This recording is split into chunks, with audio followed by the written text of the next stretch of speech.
Hello my acquaintances, today I'm doing a video that might not be expected because I don't really usually document this that much, but I really love board games and play them all the time.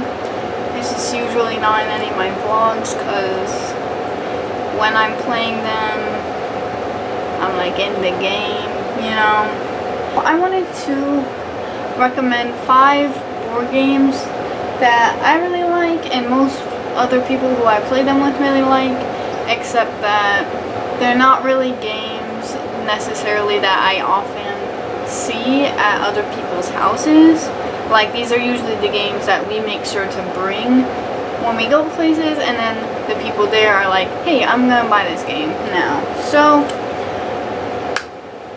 let's get started. The first game is Qubitos. We got this at a board game store. Hold on, I'm coughing.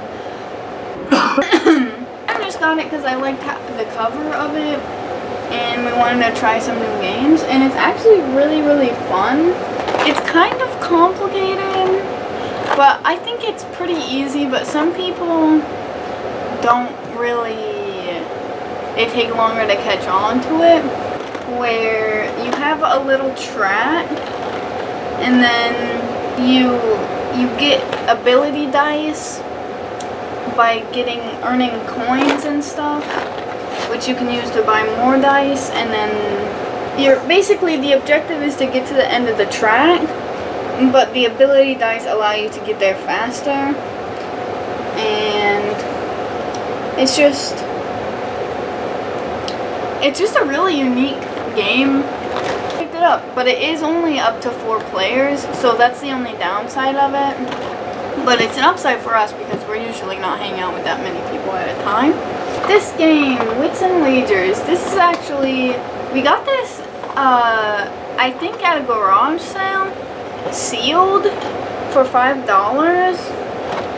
and I've seen it like at the store now. There's a new version of it out, but it's basically, it's trivia, but it's trivia with numbers only, and it's basically like over under kind of, but you place your betting chips on what you think the answer is, but if you go over,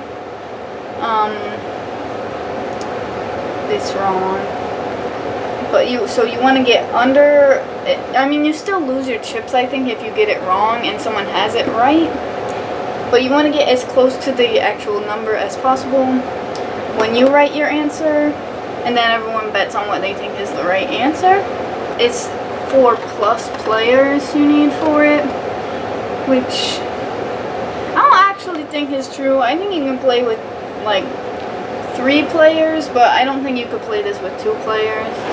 As you can see, I really like this game, and I actually, okay, after the first time you play this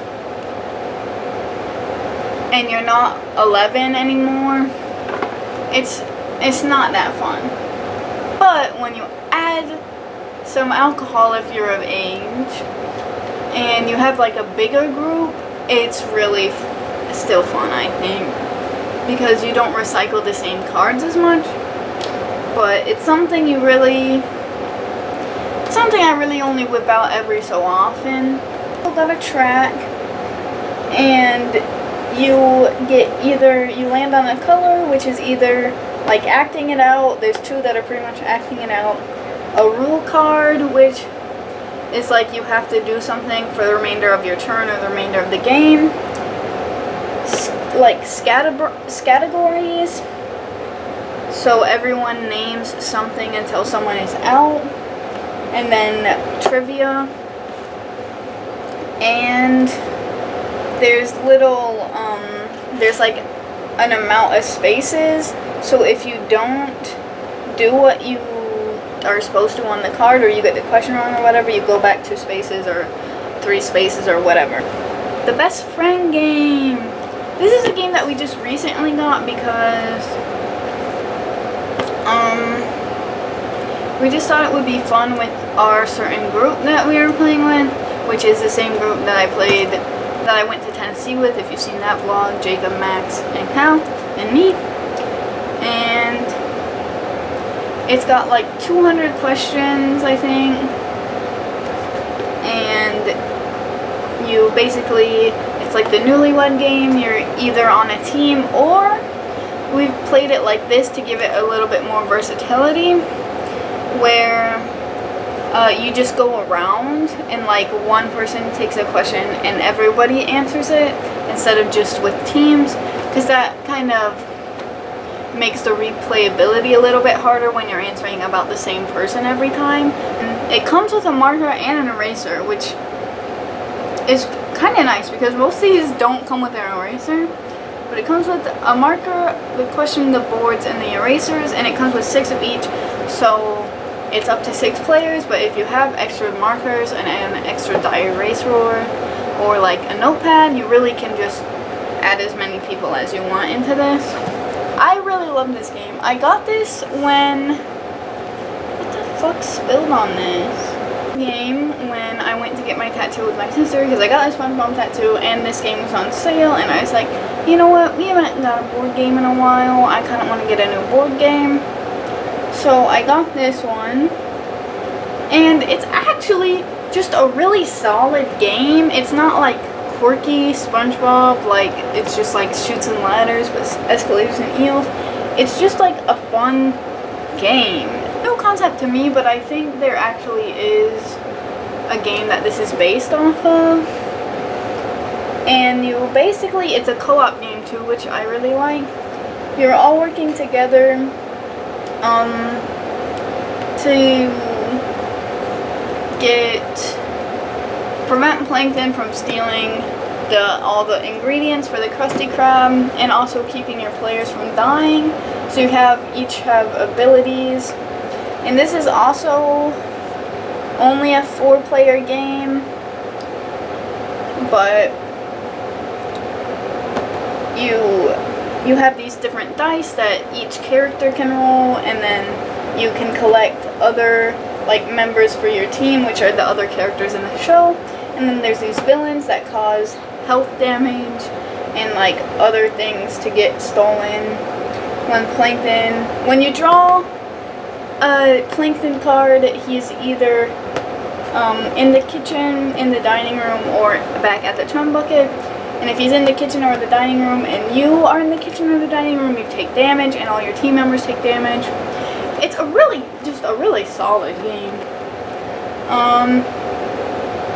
And it's really easy to learn because it's just pretty simple. So I was really surprised with this game working out so well. And you can also just play it by yourself, which is fun. It's 1 to 4 players.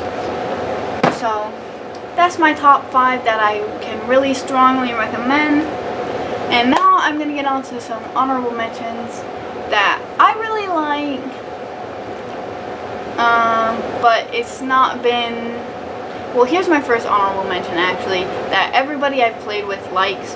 We played this at Jacob's house because Jacob's mom had it, and we said, okay, this is just going to be goofy, we're going to open it up, we're going to play a few cards, and then we're going to say, this game is stupid.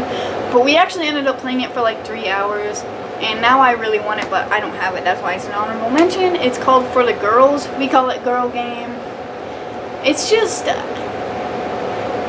fun. It's not really like girl, I don't know, it's very fun. The card game, you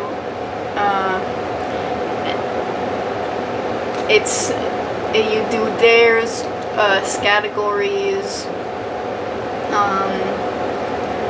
like who's most likely to. It's just really fun. I like that game, but I don't have it, so it's an honorable mention. Right. So next honorable mention is Wavelength.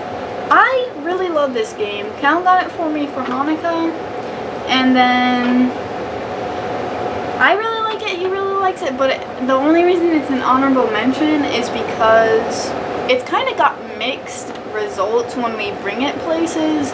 Like, some people get bored of it immediately and like or don't get it, which I think it's really simple, but some people just, it's not their thing. And then some people really love it, like me and my sister really liked it, and Cal likes it, and our friend Reese liked it. This dial, and then you spin the dial with this cover screen on, and you get a card that says, like, it'll be like hot to cold. It'll be like a spectrum question. And then you spin the dial, and then you only look at it and see where this is, and you try to give them a hint that lands them on the 4. So if it was hot versus cold, and you said like coffee, then the 4 would be right here. And then you try to get them to put this red dial where the 4 is on here. And you only go to 10 points because you're supposed to play with 2 big teams, like a big group. But we usually just play it like 1v the rest. Some other games that I really like, and honestly went over pretty well when we played them, but Cal doesn't really like them, so we don't play them very much. And they also work better in bigger groups, but I feel like they work fine in small groups, but he doesn't think so. But we have this game, which these 3 games my brother bought for us a long time ago when we lived in North Carolina. And I thought that they were just very fun, right? So this game is called Truth Be Told, and you write something, truth be told, and then it has like a blank. It says, in my family I am considered the blank. And so you write something, and everybody else writes something on their board, and then you read aloud all the answers, and people try and guess which one that you actually wrote. If you're playing with the less people you're playing with, it's easier to tell who wrote what, which is the most similar thing that I could find to the game that was with this original set, which was Likewise, which was so fun and funny. But this one's a little bit different. So it's 4 to 10 players, or it's 4 plus players. And you get a cue card of something that matches the prompt, and then you try and match with the other player. And then for Likewise, it was, you had it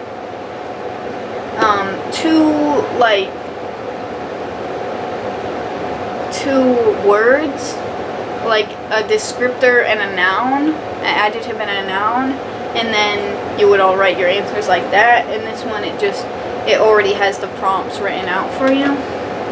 So yeah, which is just, it's a little bit silly, but the timer doesn't work in this, which is why we don't play it that much. But the timer is like a random timer, and then you get a letter card and a category, so everyone keeps naming off things, so it's like categories kind of in that way. That is my 10 games that I like a lot, and 5 of them other people like a lot. So I recommend getting the first 5 definitely, and the next 5 I recommend looking into at least, because I think they're really fun, and with the right group of people they are really fun. Some ideas of what you might want. So yeah, you know to buy, subscribe. See you later, all you haters.